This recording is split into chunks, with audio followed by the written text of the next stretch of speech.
Gracias al Señor, hermanos, por la exposición de su palabra, esperando que siempre la palabra del Señor encuentre un espacio en nuestras vidas. Antes de continuar, estaba pensando anoche y hoy en la mañana que pude saludar a algunos hermanos, destacar, hermanos, apreciar también ese testimonio de vida, de años, de muchos de los hermanos que nos acompañan en estas reuniones y que los años han pasado. Quiero decirles, amados hermanos, que ustedes son un ejemplo de constancia, de vida de fe y también de fidelidad al Señor. Veo muchos hermanos de mucha edad. Algunos están haciendo el esfuerzo para estar acá. Algunos también ya les cuesta bajar las gradas y otros han venido superando largos tiempos de enfermedad. Que el Señor sea glorificado y nosotros también sabemos apreciar el hecho de que estén todavía con nosotros.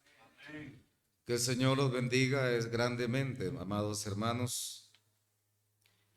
Y en esta vida no podemos nosotros rendir homenajes, en realidad, como seres humanos, pero el Señor sí tendrá un lugar para honra a aquel siervo fiel.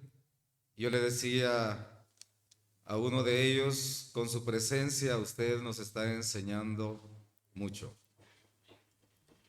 Es el Evangelio, es la enseñanza personal, presencial.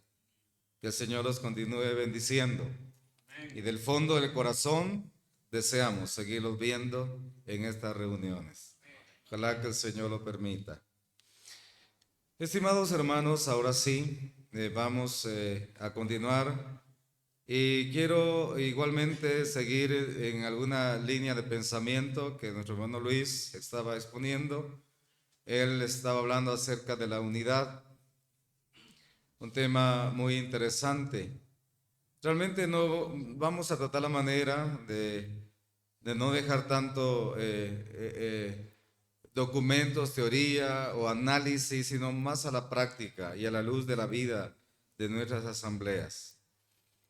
Hay un texto bíblico en la primera carta que escribe Pedro, vamos a leerlo, y dice la palabra del Señor, capítulo 5.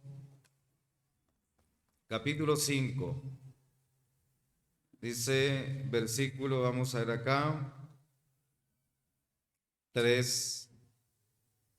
No como teniendo señorío sobre los que están a vuestro cuidado, sino siendo ejemplos de la grey. Y cuando aparezca el príncipe de los pastores, vosotros recibiréis la corona incorruptible de gloria. Vamos a Hechos, capítulo 20, Hechos capítulo 20. Este capítulo 20 es muy especial, de verdad, tiene mucha enseñanza. Pero vamos a tomar únicamente algunos textos, como por ejemplo el versículo 17. Enviando pues desde Mileto a Éfeso, hizo llamar a los ancianos de la iglesia. Versículo, ahora vamos al 28. Por tanto, mirad por vosotros y por todo el rebaño en que el Espíritu Santo os ha puesto por obispos, para apacentar la iglesia del Señor, la cual él ganó por su propia sangre. Es bendita la palabra del Señor. Cuando hablamos de algunos factores que inciden en las relaciones de comunión. Sin duda alguna, tenemos que tener presente que tenemos la comunión con la Trinidad, tenemos la comunión la comunión unos con otros como miembros de una misma asamblea, pero también tenemos comunión entre asambleas. Esos tipos de comunión debemos reconocerlo. Usted ha dicho, y yo también, dice, con el hermano fulano de tal o con mengano, con ellos sí tenemos comunión. Pero la comunión significa estar unidos en sentido y en propósito. Yo entiendo, hermanos, piensen en esto, yo entiendo que hay grados de comunión. Con algunos hay grados de comunión y de confianza para servir al Señor. Con otros hay comunión, pero a cierto grado. No mucho porque no nos vemos, o sea, de vez en cuando, por ahí nos encontramos. Pero en sí mismo, al hablar del tema de comunión, estamos diciendo que hay factores que afectan nuestra relación entre asambleas. En este momento voy a hablar de relación entre asambleas. Es raro que alguna asamblea no tenga vecinas o vecinos, es raro, pero podría ser. La mayor parte de asambleas tenemos asambleas vecinas con las cuales procuramos vivir una buena relación. Tan agradable que es tener un buen vecino, ¿verdad? Nos puede sacar de penas cuando estamos pasando por apuros. Para tener buenos vecinos hay que ser buen vecino, obviamente. Cuando hay alguien dice nadie me quiere o todos me odian o tal cosa, revísese primero para saber realmente cómo está usted y deje de estarse haciendo la víctima. Hay muchas cosas que pasan por las buenas relaciones de vecindad. Tan agradable es cuando una asamblea va a hacer actividades y la vecina le presta las sillas. Esas son las relaciones. O le presta alguna lona, o inclusive cuando llega la hora de la reunión, hay hermanas de las asambleas alrededor trabajando ahí mismo, como que un solo pueblo y como debe ser. Esas son buenas relaciones. Y tan agradable que es también encontrarse un hermano en camino y como hacemos acá, nos damos un abrazo. Porque somos hermanos en Cristo, ¿no es cierto? Digo, aquí no habemos enemigos, tengo entendido. Hermanos en Cristo. La otra vez estaba reflexionando acerca de este tema, porque este tema es práctico, ya ve que no estamos haciendo definiciones. Estaba reflexionando sobre este tema y estaba pensando, según la palabra, nosotros tenemos la naturaleza de una oveja, ¿estoy bien? ¿O no? Ovejas, ¿no? Yo le decía a un hermano cuando yo llego a su casa, no me ha pasado todavía que una oveja salga a quererme morder. No me ha pasado todavía, pero no faltará alguna loca por ahí, de plano, ¿no? Porque hay cada patología hoy en día, pero su naturaleza no es esa. ¿Ya se fijó? La naturaleza de la oveja no es esa.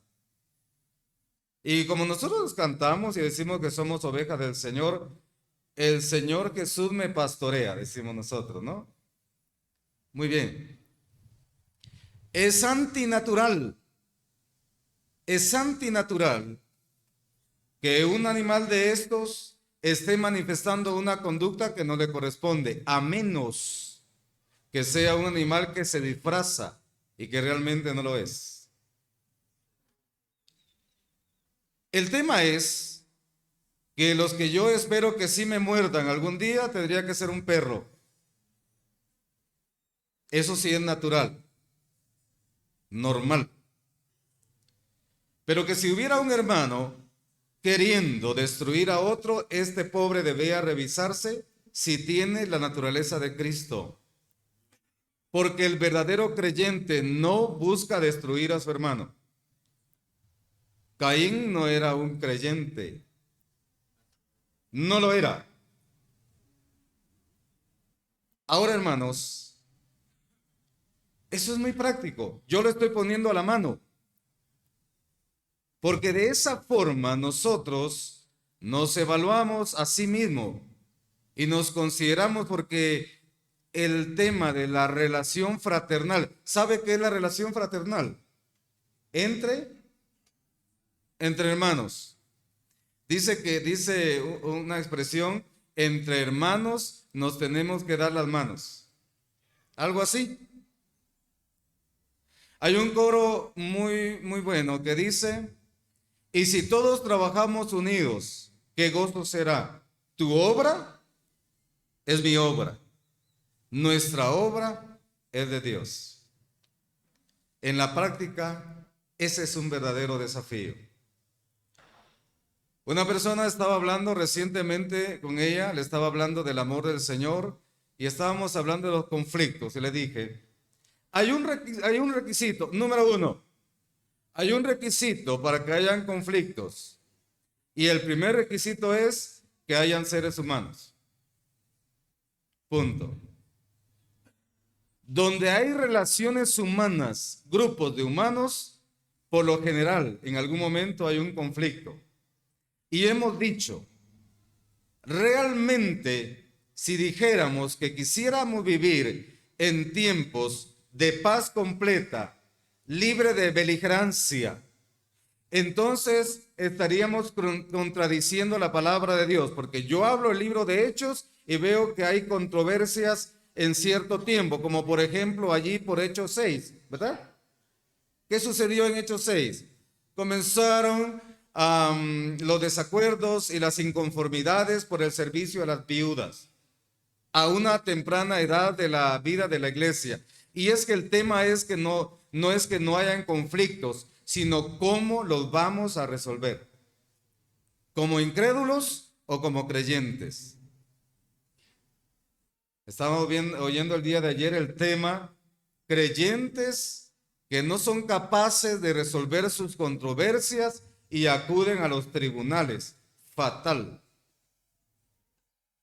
Es para dar pena y vergüenza. Hay otro asunto. Cuando hablamos y yo mencioné sobre estos temas y lo que Pablo desarrolla en estos textos, yo estoy aprovechando, como les dije ayer, de que gracias al Señor estoy hablando con ancianos y predicadores y la historia la tienen completa. En ese sentido, hermanos, el primer problema que afecta la relación entre asambleas es el liderazgo de cada asamblea.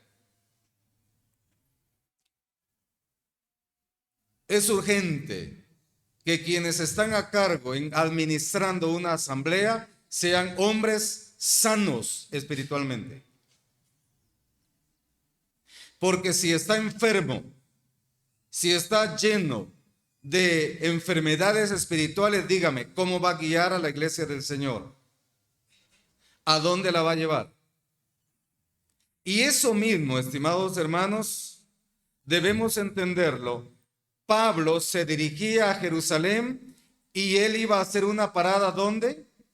En Mileto. Pero él dice, hay algo urgente que debo comunicarles a los hermanos de Éfeso. ¿Que venga toda la iglesia? No. ¿A quién envió a llamar? Estas preguntas es para sacar 100 puntos. Ancianos que llegaran porque él necesitaba comunicarles algo urgente. Él había recibido revelación del Señor y se lo tenía que comunicar para que estuvieran listos. A los ancianos. Hermanos, los ancianos ostentan la representatividad de la iglesia.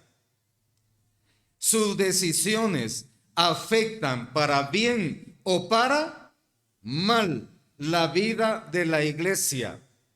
Si la decisión la tomó de manera sana, saludable, bíblica, eso redunda en bienestar para la vida de la iglesia. Por eso es que los hermanos a cargo de la obra no fundamentan sus decisiones en su experiencia personal, sino en lo que dice la Biblia. Si la Biblia no lo dice, estamos fuera de la voluntad de Dios. Ahora, es muy importante también entenderlo. Si los ancianos desechan las relaciones de comunión, toda la iglesia será afectada por esa apatía, negligencia. Será afectada por la indiferencia. Hay ancianos aquí, ya en la vida práctica, que le han dicho a los hermanos, ¿para qué vamos a ir a las reuniones y solo para pelear? Con esa idea se quedaron y nadie los saca de allí. Y su iglesia está aislada, su asamblea no sabe a dónde va ni de dónde viene. Son ancianos apáticos, que su representatividad no la cumplen como corresponde. Son ancianos, son hermanos que se informan, pero de segunda mano. Solo lo que oyen. Dice, ese famoso dice que tanto daño ha causado a la relación entre las asambleas. Dice, pero nunca se hace presente para saber de primera mano cuál es la información y cuáles son las decisiones que se deben tomar. El liderazgo en las asambleas me lleva a pensar en algo, hermanos. Cuando voy a la tercera carta que escribe Juan, fíjese que sin abrirla usted ya sabe de qué le voy a hablar. ¿Estamos bien? Excelente, hermanos. Todavía no la vamos a abrir. Sigamos en lo que ya sabemos. Después la vamos a abrir. Este es un ejercicio. En la tercera carta que escribe Juan aparecen ¿cuántos nombres propios? Piénselo bien. No se acelere. Hay premios, sí, pero lo puede perder. ¿Cuántos nombres aparecen en la tercera carta que escribe Juan? Si ya está buscando, ya no se vale, ¿verdad? Porque le dijimos que no buscara, ¿verdad? ¿Cuántos? 3. Aquí dice 4, ¿alguien da más? No, hermanos, realmente sí son 3. Aparece, a ver, ¿quién les viene a la mente? Muy bien. Algunos van con Demetrio, otros quieren a Gallo. ¿Y quién quiere a Diótrefes? Nadie lo quiere. Ah, pero hermanos, una vez le decía a los hermanos cuando hacía la comparación en el tiempo preciso del ministerio del apóstol Pablo, porque el apóstol Pablo tuvo una implicación, voy a regresar ya a los 3. El apóstol Pablo tuvo una implicación directa con la fundación de varias asambleas, pero yo les estaba hablando de Tesalónica y de Corinto. ¿Tuvo que ver el apóstol Pablo con esa fundación? Sí. Hechos 17, Tesalónica. Hechos 18, Corinto. En pocas palabras, él vio nacer estas iglesias. Las amaba y se preocupaba por ellas. Y cuando vimos en una época determinada cómo estaba Tesalónica, doy siempre gracias a Dios por vosotros, amados hermanos, por vuestra elección, porque partiendo el evangelio de vosotros se ha extendido por toda Acaya y todos hablan de vosotros. Hermanos, todos queremos estar ahí. Y ahora cuando escribe la primera carta a los Corintios, ¿qué? Ay, hermanos, punto suspensivo, porque como todos sabemos esta historia. He sido, hermanos, informado por lo de la familia de Cloé que hay entre vosotros. Ah, hermanos, a veces no sé si la iglesia se estanca o más bien retrocede. En el mismo tiempo, claro que en la segunda carta hay corrección, por supuesto, pero le estoy hablando de un estudio en cuanto al tiempo se refiere. Ahora regreso al tema de la tercera carta que escribe Juan. Gallo.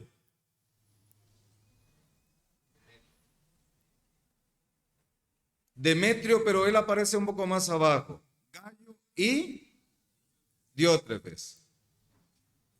Gallo, Diótrefes. La luz y la sombra. El entendimiento. Y hay una palabra que quiero que por favor hermano William me la pueda proyectar allí. Y esa palabra, algunas veces la hemos oído y otras veces no. Esta palabra se considera que es una enfermedad emocional muy grave.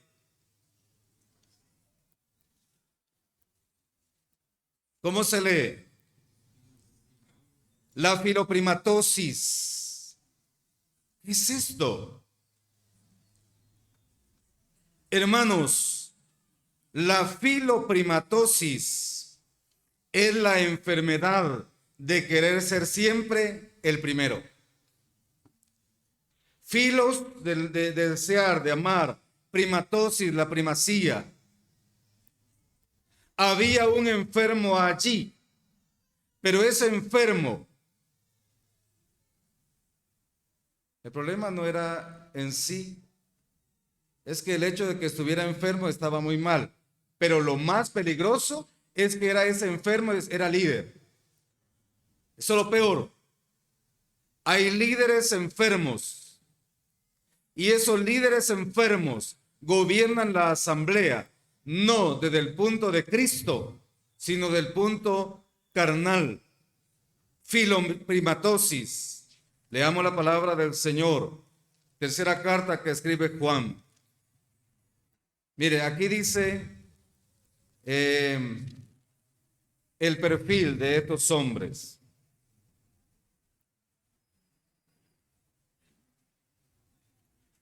Tercera carta que escribe Juan.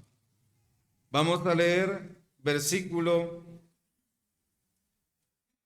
tomemos en cuenta, versículo 9. Yo he escrito a la iglesia, pero Diótrefes, al cual le gusta tener el primer lugar entre ellos, no nos recibe.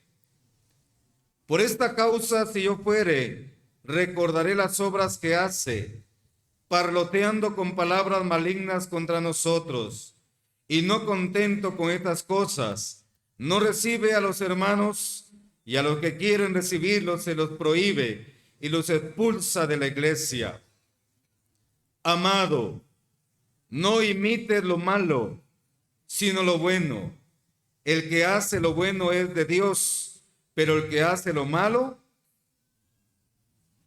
no ha visto a Dios.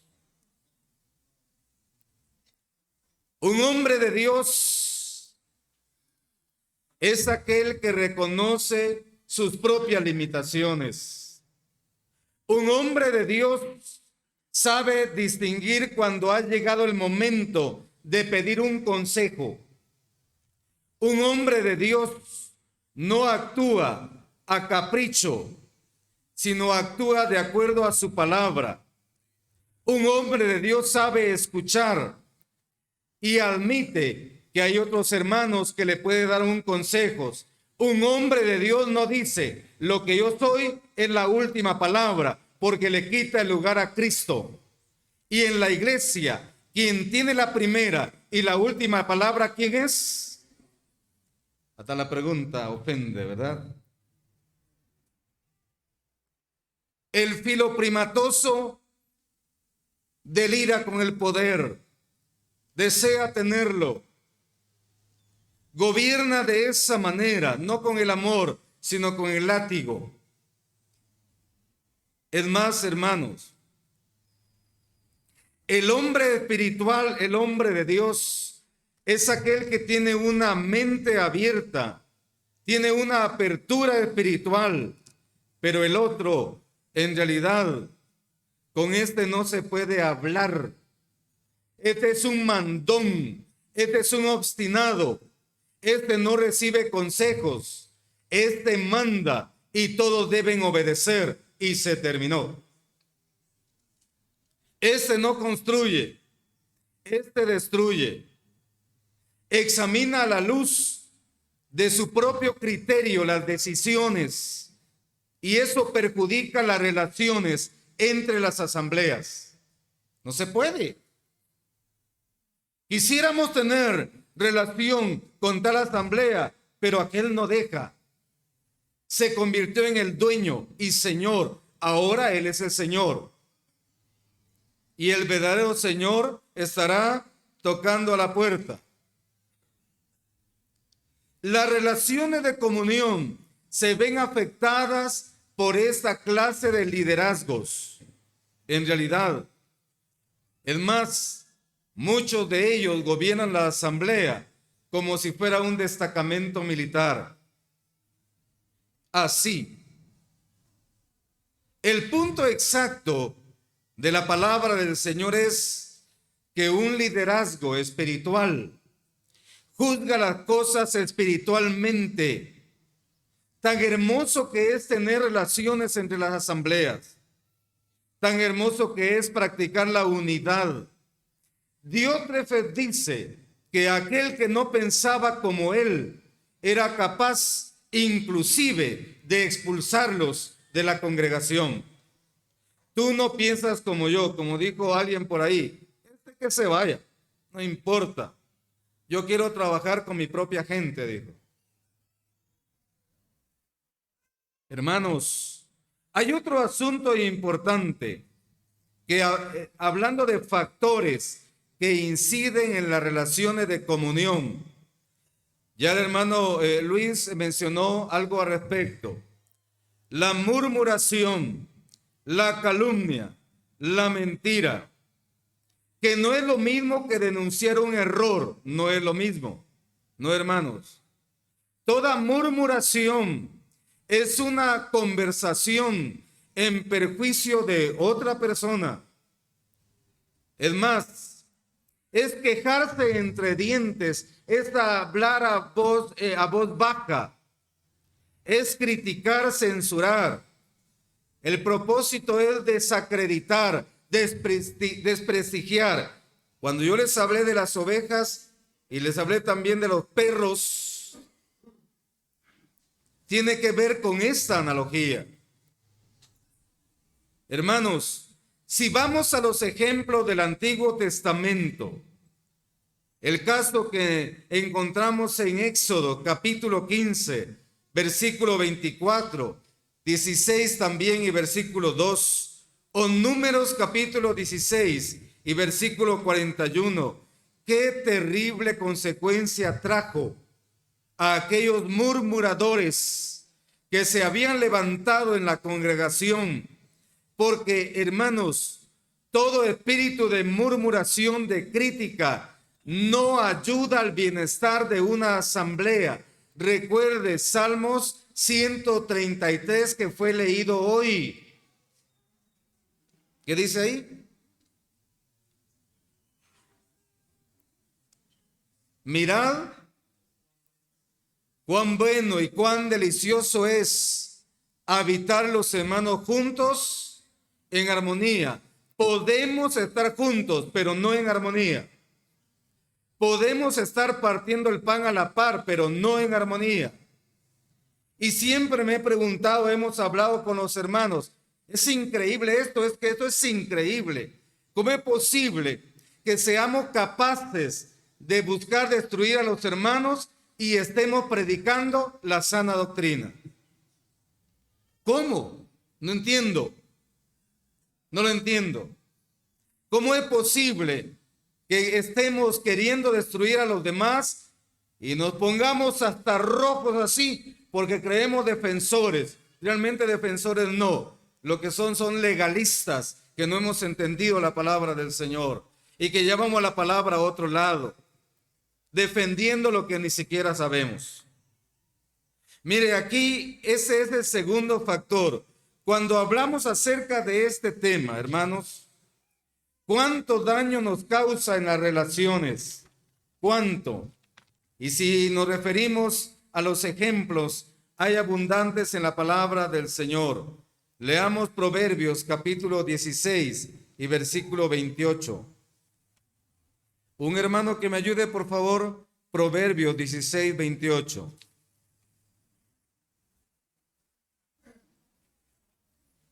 El hombre perverso levanta contienda y el chismoso aparta a los mejores amigos. Gracias, hermano. Está claro, ¿verdad? Levanta contienda y aparta a los mejores amigos. Personas que anduvieron juntas durante mucho tiempo, que se amaron, que compartieron el mutuo trabajo en la obra del Señor, son separados. Y hay algo muy crítico en este sentido. Hermanos, vamos a ir finalizando cuando hablamos de juzgar rectamente. Hay unas recomendaciones. Si alguien critica o murmura delante de ti, hay 3 preguntas que tú puedes hacer. ¿Lo que él está diciendo de otro hermano es bueno? ¿Va a ayudarme a construir? ¿O afecta la reputación y la vida de otro creyente? La calumnia y la difamación dice que por ahí he oído, un hermano me platicó así, mientras va corriendo de un lado para otro, así, moviéndose de un punto a otro.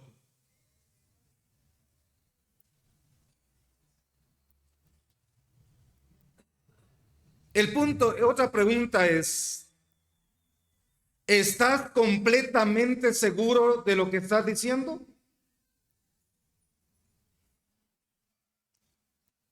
Otro punto es, ¿realmente es necesario hablar de eso? ¿Edifica? ¿Construye? ¿Ayuda a la persona a superar su problema? ¿O estamos orando por esa persona? ¿O simplemente es un comentario para destruir?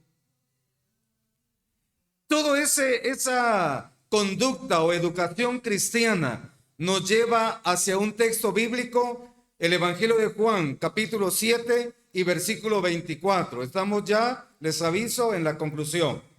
Juan 7, 24. Ayuden también en la lectura, por favor.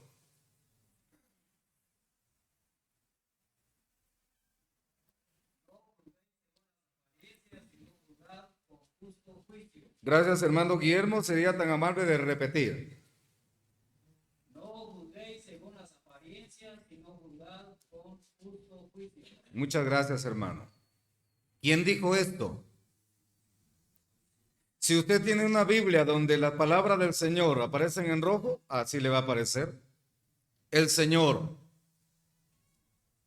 Yo le invito a leer en su casa todo el capítulo 7 para entender por qué el Señor lo dijo. ¿A quién lo dijo? ¿Cuáles fueron las motivaciones que él tuvo?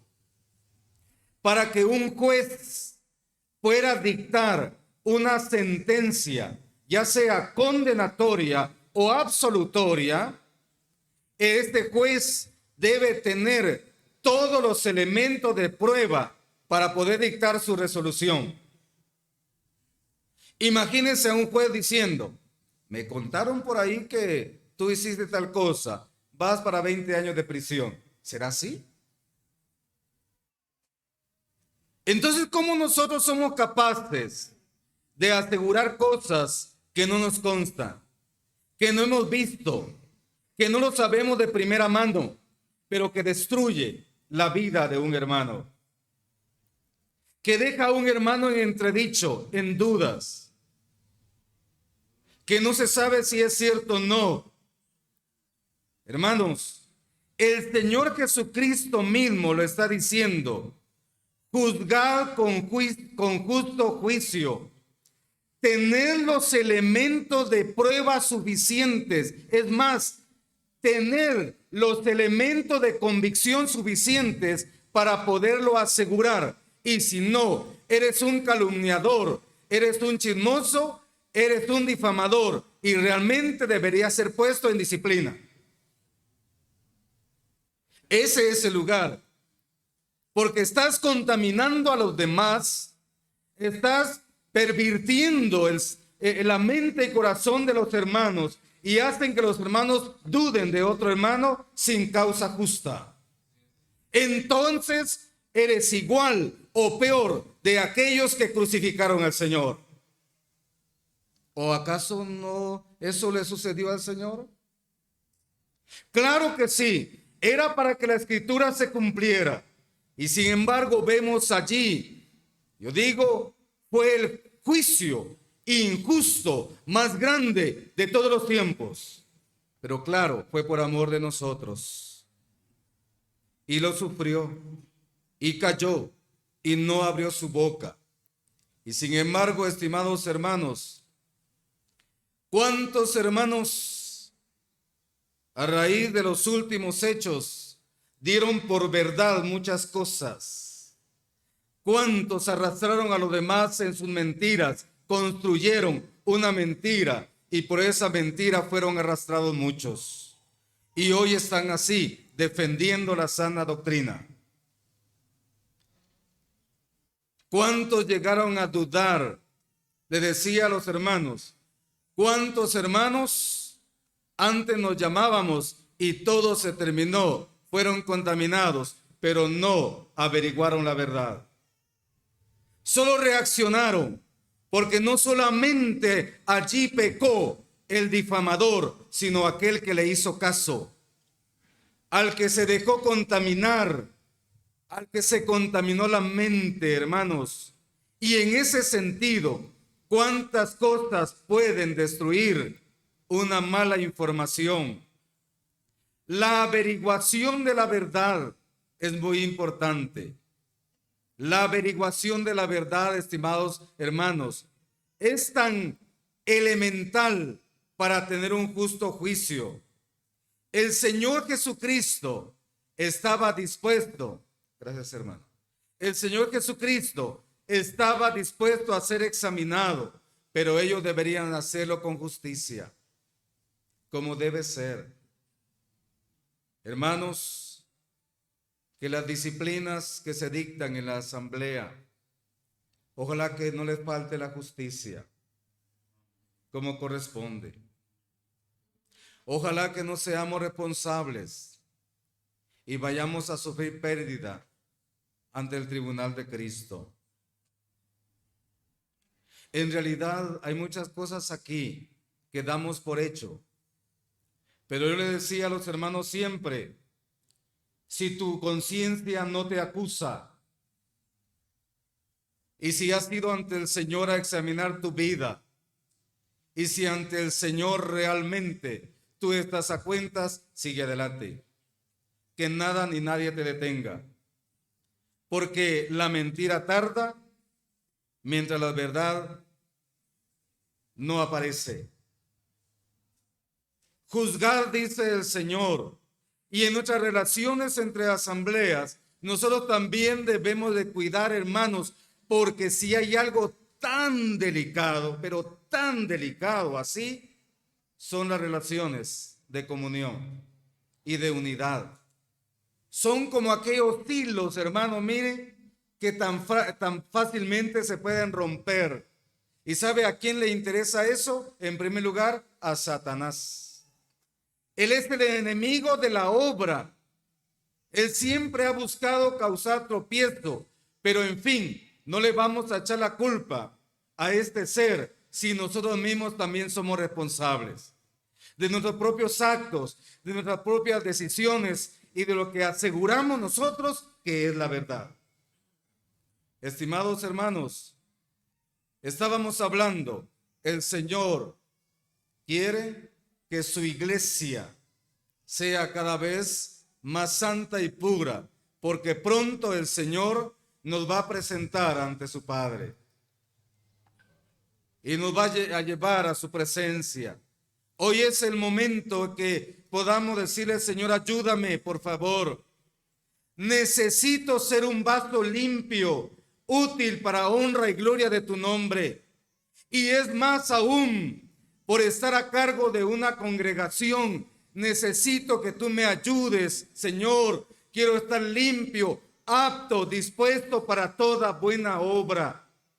Así, Señor, porque tú me llamaste a estar en tu obra, me diste un gran privilegio, pero no existe privilegio si no hay responsabilidad. Hermanos, necesitamos la ayuda del Señor a través de su Santo Espíritu para que seamos conducidos en la verdad y en la justicia. Gracias al Señor por su palabra. Gracias a ustedes también por la atención. Que esta palabra ojalá encuentre un espacio en cada corazón y Él la bendiga y la prospere. Amén.